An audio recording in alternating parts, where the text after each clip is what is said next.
Kinjang kancing langit kelap-lapaton lir kincanging risang mawe gandrung Werkudara piye teko aneh timen ana wujuding manuk dara ingkang niyup sangka Dirgantara prapting ana ing ngarsaning pun Kakang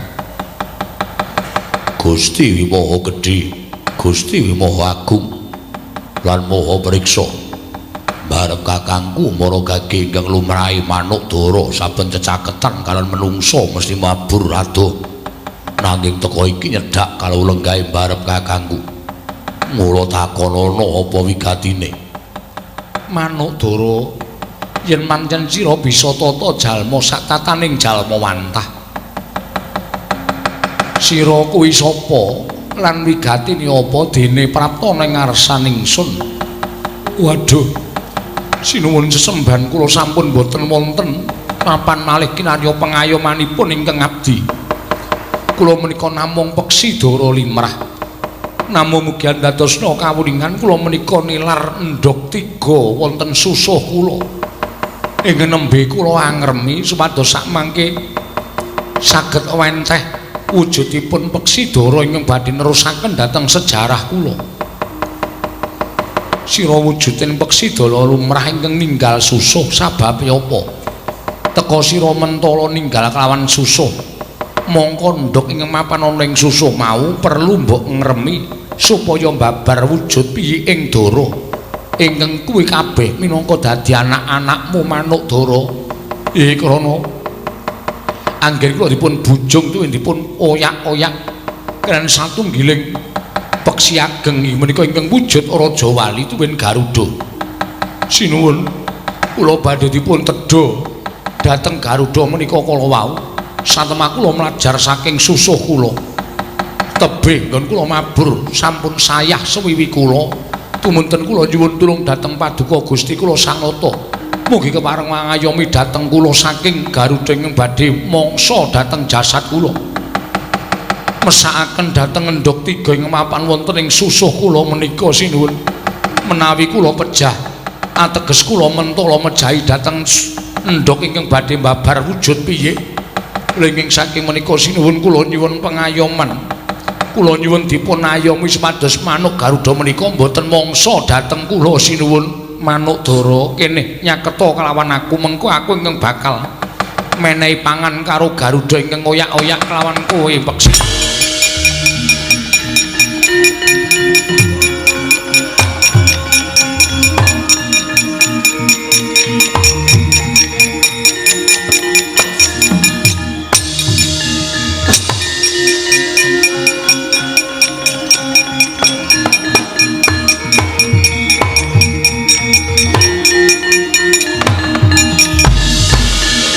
Kahangro sesumbar lindhu bumi gunjing kumaludha guntur ketup ing manuk dara wonten dawuh sinuwun apa iki aran Garuda ingkang motho-motho kelawan sira inggih menika ingkang badhe mangsa dhateng jasad kula Garuda sira kuwi wujuding manuk ingkang gedhe nanging sabab apa sira teka ora ngayomi marang wujuding manuk dara ingkang luwih cilik tinimbang Garuda malah kowe bakal mangsa marang manuk dara nuwun sewu sinuwun menika sampun dados kodrating gesang manuk dara menika kedah dados mangsa kula apa kowe ora mesakake manuk dara lagi ngremi ndhok cacah 3 ning susuhe kudu mati dadi mangsanmu ateges kowe uga mentala mateni marang anake manuk dara ingkang isih wujud endhog mapan ana ing susuh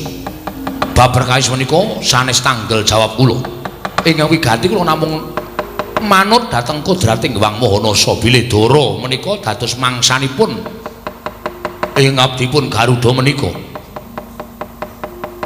mula kang sangka kuwi aku nyuwun kelawan sira golek manuk liyane sak liyane manuk dara iki merga iki sing duwe kewajiban kudu neteskake endhog ing mapan ana ing susuh sampun boten saged yen to ora bisa saiki kowe nyuwuna marang Puntadewa nyuwuna marang aku Sira njaluk ijol manuk apa?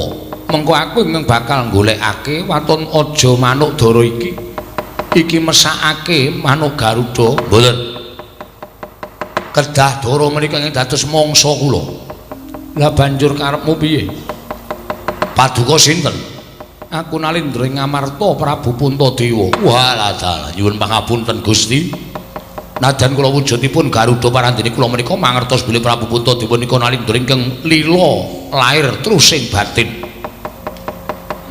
Panjenengan Nalindra ingkang tansah bebantu dhateng sak papadaning titah. Kula saged nglenggana bilih paduka ngayomi dhateng manuk Dara menika. Nanging kula nuwun sewu. Jejering Nalindra kedah madheg wonten ing adil lan bebener sampun ngantos awrat ingkang sesisih tegesipun ngawrataken manuk Dara nanging ngentengaken dhateng kula. Semanten ugi ngawrataken dhateng kula nanging ngentengaken dhateng manuk Dara. Sedaya kedah sak traju lan sak bobot. Ya pancen kuwi ingkang bakal ndak lakoni. Mara saiki coba sira njaluk ijol apa? Sinuwun. Menawi adilipun panjenengan sampun paring panggesangan dhateng manuk Dara, mila kula nyuwun dagingipun Dara ingkang badhe kula mangsa menika kedah dipun lintoni dhateng dagingipun Nalindra ing Ngamarta.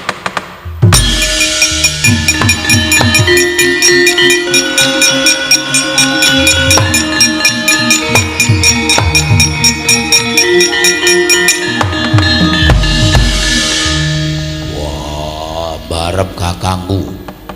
Kowe arep ngopo? Koko Prabu Paduka badhe menapa? Werkudara. Nggih. Aja nyaruwe pun Kakang Arjuna, ora usah dadak matur werna-werna. Mbok menawa pancen iki panggasah pangungkaling jiwa tumraping Puntadewa. Garuda wonten dawuh. Apa ingkang bakal sira aturake lan wis mbok aturake marang Prabu Darmakusuma bakal tak wujuti. Ora wegah nggonku bakal menehi ijol daging ingkang bobote padha karo manuk Dara. Kabeh dadi srana nggonku ngrampungi perkara iki kanthi adil lan bener. Werkudara. Nggih. Arjuna kula wonten paring ngadhawuh. Golek watu sartane wujuding kayu ingkang dawa. Manuk Dara iki arep tak timbang karo boboting daginge Puntadewa Janaka.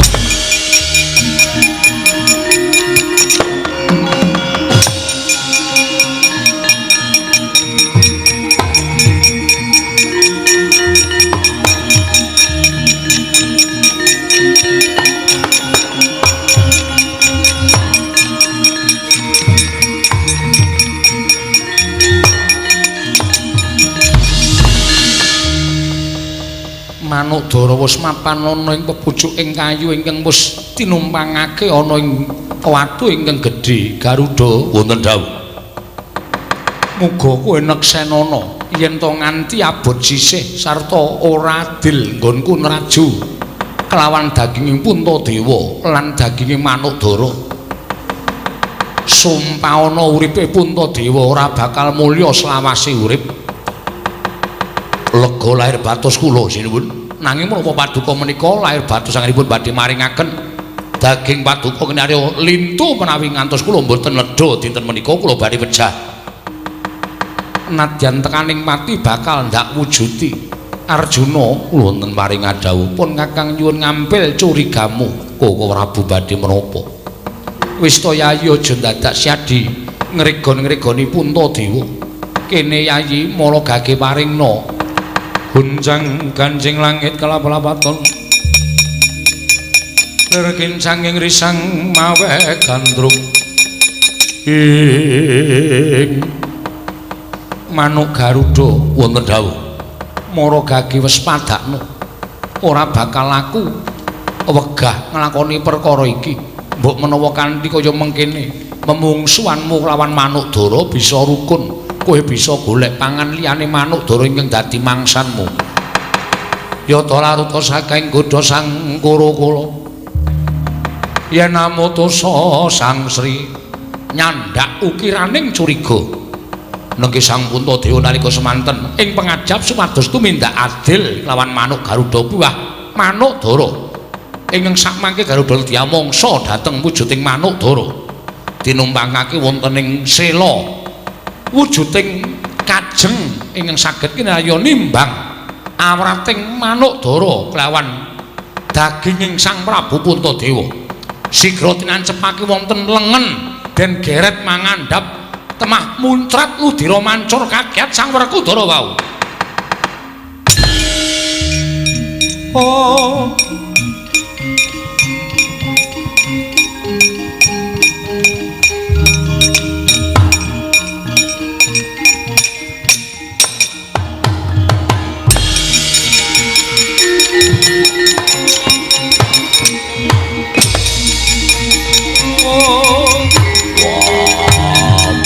kakakku Koko Prabu